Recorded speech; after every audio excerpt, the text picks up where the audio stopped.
soir qui détermine nos origines, si l'on est fils.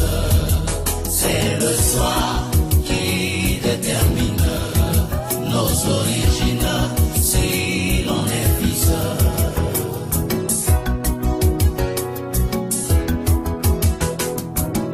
Nantongo, tataka matifimwe, abeti banana ye nandako, kasina kati, abeti mwana mopaya wo, bangonyoso bakimye, nakolela oh yeah.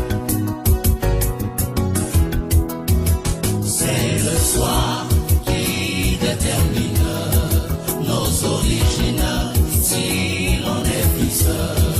C'est le soir qui détermine nos origines, si l'on est fils.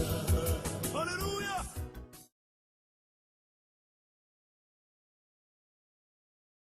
Bonjour bien-aimés dans les Seigneurs, Kakande Bolandara émission Nabiso toujours, il y a plateau ya Junior Bilili.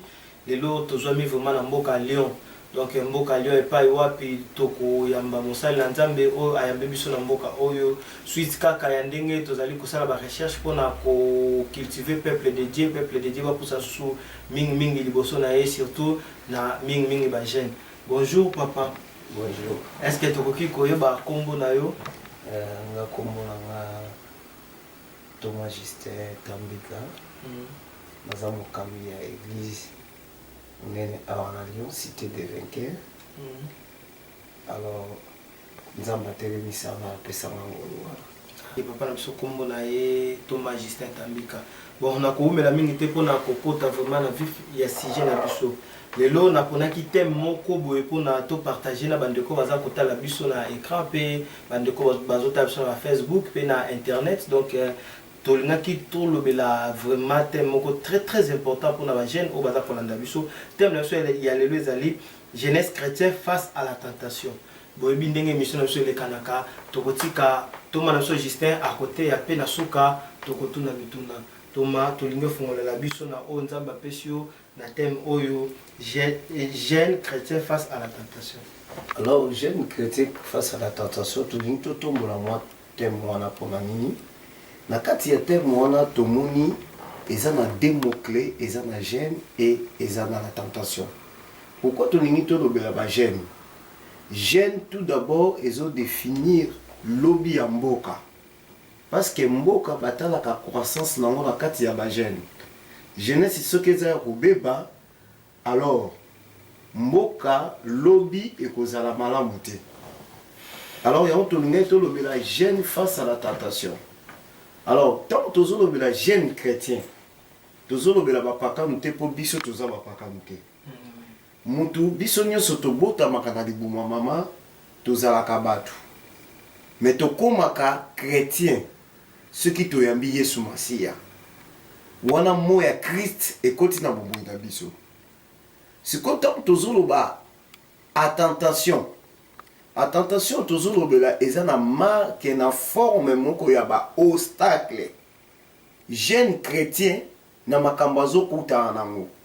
Est-ce que azo déposer Yesu ou bien azo lakisa ba problème wana Yesu?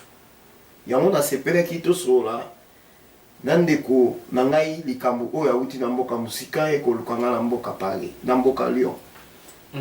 Donc mais sikoyo na kotuna motuna moko ndenge nini jeune akoki sikoyo ko surmonter soki ndeti tentation moko eyeli jeune face à la nini jeune faut à se comporter comment pour na à surmonter la tentation. Alors lelo na siècle o toza lelo mingi tozomona ba jeune bazo pesa ba réalité mingi raison. Okomona jeune abandaki kosambela bien akomi na poto lobi o eza poto abwaki Yesu. Alors jeune il peut surmonter ba force na ye devant tentation. Eza jeune il faut à raisonner mukolo ye andimelaki Yesu Masiya. Mukolo wana ye azwaki engagement. Alobaki ngai na kufi na Yesu pe na lamuki na Yesu. Donc jeune il faut akanisaka wana. Plus le Bible yebisi biso boye. Na Genèse 39 vexé na yango intinacé Bible ezoyebisa biso ezalaki na jeune moko na kati ya Bible na kombo ya Joseph. Joseph pe azalaki jeune. Mais Bible yebisi biso jeune wana a se retrouvaki bandeko ne batekaki ye. A se retrouvaki na ndaku ya Potifar. Alors Bible ezoyebisa biso jeune wana mwasi ya mokonzi na ye ayebaki kolinga asangisa na ye nzoto. Alobi soki yo osangani na nga nzoto na kopesa yo biloko yo nyonso ya ndako. Mais lokola jeune wana azalaki na enseignement au maître na yebisaki ye. Alobaki na ye boye. Na pesi yo opportunité ya kosimba nyonso. Mais mwasi na nga kosimba te. Yango omoni jeune wana abwakaki misu na ye. Mukolo akutanaki na Nzambe na nzela ya nzoto. Nzambe alakisaki ya kozala grand. Alors ayebaki ndenge naza boye naza grand. Na otambola na grandeur na ngai. Nakoki kotika yango te pa ya mwana mwasi oyo malgré biloko nyonso azopesa nga. Nakoki kotika ki grandeur na ngai te. Bible elobi jeune wana abimaki na ndenge ya mbangu. Atikaki tunique na ye. Boyebi histoire akende ko se retrouver tina kasho. Mais lokola azalaki na grandeur a résisté devant la tentation. Bible elobi un jour abimaki gouverneur. Donc un jeune devant la tentation, il faut olaki sa tentation na yo oyo ezotake yo kombo ya Christ. Pour mutu oyo azana Christ azana vie. Ye moko Christ boyebi histoire. Bible elobi tant Yesu akotaki na désert akendaki préparation ya ministère na ye. Bible elobi Yesu tant asilisi jeûne et prière na ya 40 jours. Mutu aliboso kutanaki na ye moyini Satan. Ayebisi ye boye. Soki oza mwana na Nzambe, bongola libanga oyo ekoma lipa. Mais lokola Yesu ayebaki ete ayaki mission, akoki ko déposer force na ete. Azalaki bien formé. Ayebisaki Satana soki mutu ako vivre kaka na lipa te, mais mutu ako vivre na maloba Nzambe. Mais ba jeune alelo boyebi ndenge ezoleka. Okomona jeune chrétien ou bien jeune serviteur ya Nzambe. Liboso ya kozanga mukanda akoti libala. Omona pe na libala ngo makambo échanger ba bengani ya lisusu. Merci a déposaki. Akomi lokola mupepe ya Kaina. Akomi kotambola tambola akomi kobenga poto eza mabe. Ok, yo moko oyebaki ko résister te devant la tentation. Ozoka papa na ngai. Yango na lingaki to lobela jeune face à la tentation. Jeune face à la tentation ningi ko lobaka atata ba jeune ba pakano. Même ba serviteur de Dieu. Face à la gloire. Faut y ba ko maîtriser gloire. Parce que ce côté malamu eza pour ngolu na yote, eza Nzambe mutapesi yo. Mais l'objet comment un serviteur comme ko se comporter le comme un musicien, au comme vedette. Basi ba komi kolanda yo, o komi pe koyanga na bango. Déjà so koyaki. Mais koyanga na nezani ni parce que bande comme sous baza kolanda biso ba ko comprendre te place wana koyanga na et ce que bon d'ailleurs qui tant sous ces alliés momoko les propreté mais so ko ko le moment sous na moi pider même on tourne surtout à comprendre. Ça veut dire quoi? Tant na zone ba koyanga na ezabiso langage na biso basakoli. Ça veut dire koyanga na ezali kosangisa nzoto mwasi pe na mobali adero ya libala. Donc ko sale kobo. Voilà. Pasteur mususu bakoma ko sale kobo. Bakoma ko sale kobo à cause asengi Nzambe gloire. Nzambe apesi ye gloire. Akomi kote ya bien kobikisa pe bato. Bato tant bakomi kolanda ye, ba tentation komi kobimela ye pasteur azokokate. A déposer. Bokomona ye atikala pasteur na kombo mais Yesu azalaka su te kati na ye. Ba jeune ebele baza bongo. Yango bomoni ba jeune ebele na face ya tentation akoyaka na ye. Yango bomoni azomona loboko ya Nzambe te na poto. Donc bajene ebele lelo bozali komona loboko nzambe te na poto ezali suite ya batentation oyo bozali vraiment oyo biso surtout tozali koka te. Mais donc pasteur nalingaki natuna lisusu question moko vraiment est-ce que donc eloko nini jeune akoki kosala mpona avaincre tentation donc eloko nini jeune akoki kosala to précaution nini akoki kozwa to ndenge nini akoki kose comporter mpona avec tentation moko ezali liboso na première eloko jeune akoki kosala pour avec tentation ezali liboso na préparation jeune il faut à préparer conscience na ye mutu oyo aza préparé azwaka eloko ya malamu parce que yo ndenge oza frère na nga lelo o préparé voyage na yo ye koluka ngai message oyo ekepesa bato vie. Amen. Parce qu'on prépare qui yango. Malgré kutani na ba réalité na ba gare du nord. Mais on loba ki ozo kende Lyon. Okutana ki na ba tentation. Mais on loba ki ozo kende jeune chrétien, il faut à la préparer. Quand je parle de la préparation, ça veut dire jeune chrétien zo senga avoir dans makomami ya Nzambe. Atia yango pe na misala. Po makomami ya Nzambe eza moko ya arme ekoki koboma tentation. Yango moni Yesu tango akutanaki na tentation. Alobaki nini? Mutu akoki ko vivre kaka na lipa te. C'est na maloba Nzambe. Donc liloba ya Nzambe yango ekoki kosala jeune chrétien ayeba ko supporter devant la tentation. Puis ayeba azanani.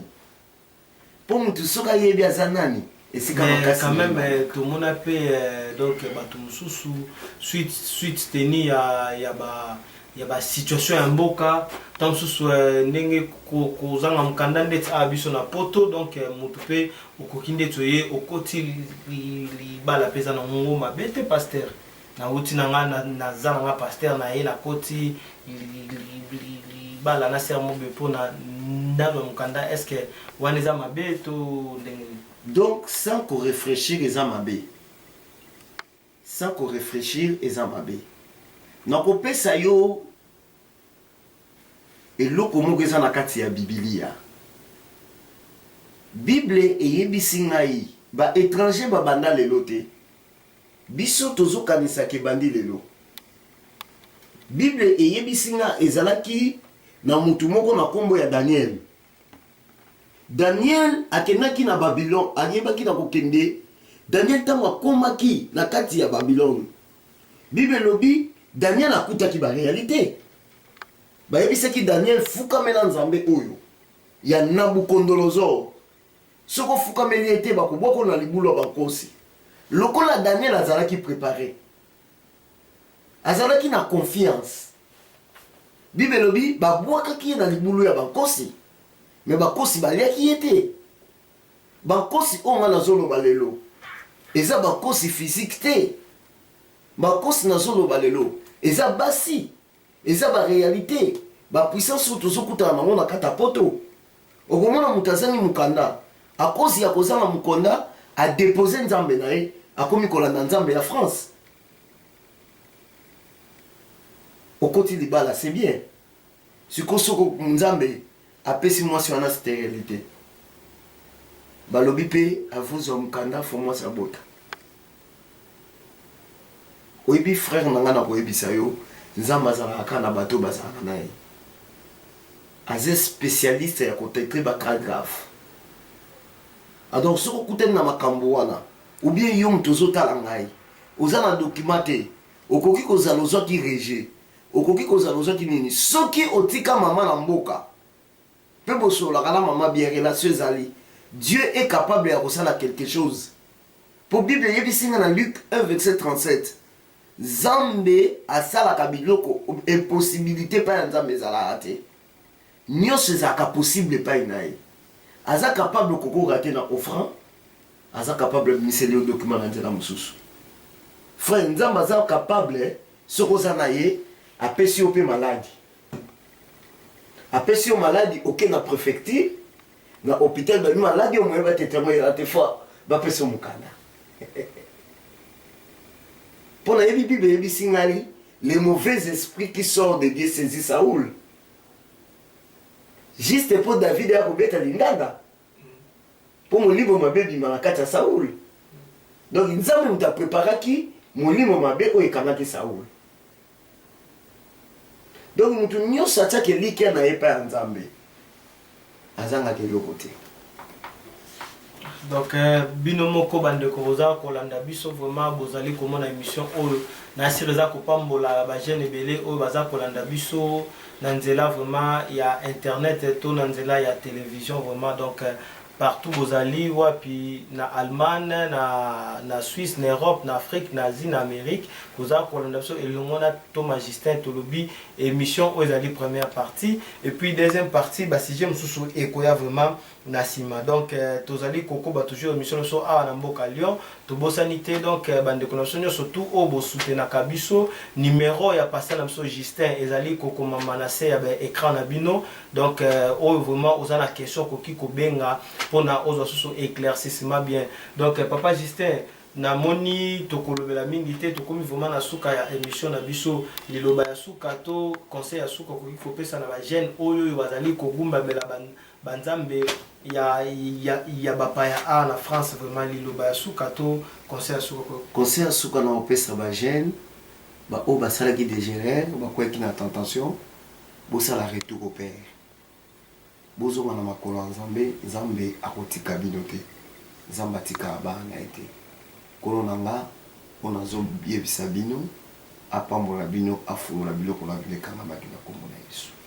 Kolo place besoin kolo déjà apamboli bino azongisi ba alliance. Donc yo mutu oyo yo ozali ko se retrouver na problème oyo ke jeune na situation moko difficile jeune bazo le beleza teka ke jeune ya mwana muke non jeune attend que mutu surtout azali ko vivre vraiment kat na christianisme. Donc mutu surtout oyo azali pour les cas 60 ans. Donc ozala toujours jeune ce que pas yo pozali kota la biso ozwami vraiment na problème oyo mais ka ko benga na numéro ya pasteur Justin ezali ko le kanana toujours na ba écran na bino tolobi boye pona kosuki sa. Donc topesi mbote mingi na bande ko na biso ya Angola topesi bana cité de vainqueur ya Angola mbote mingi pe topesi bande ko na biso ya cité de vainqueur ya Lyon mbote mingi o bazali ko sala ke ba séjour na nga a eleka kitoko mama tete papa Léopold nzambe apambola bino vraiment sans oublier mon frère de Prouva oyo azali ko zala toujours nanga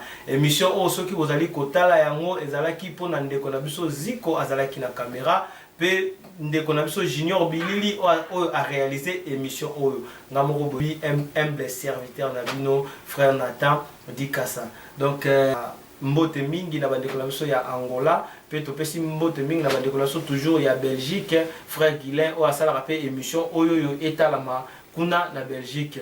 Papa Thomas pona kosukisa tokoki kobondela pona bana na nzambe bazara beni. Nzambe mokonzi monene na likolo movandi na kati ya kimia ba ange kolo na tondi botondi mingi ndengo bandaki na biso lokola alpha pe osuki na biso lokola omega. Nzambe na fungoli bato nyonso baza ya kokangama na nzela ya mikanda pe ya ba réalité bafungwama dans le nom de Jésus. Nzambe tika loboko na emonisa makati na bango na tiki bandeko nyonso bazosala na kati ya émission on a maboko na yo nzambe na kombo na Yesu amen.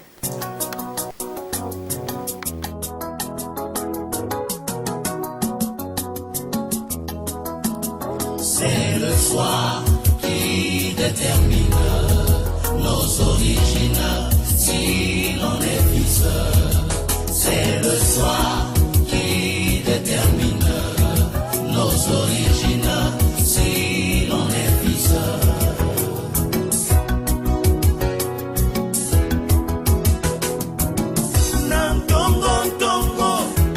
Kamati fimwe abeti banana ye nandako kasina kati abeti mwana mopaya wo bangonyoso bakimye na kolela oh yeah. C'est le soir qui détermine nos origines si l'on est fils. C'est le soir détermine nos origines si l'on est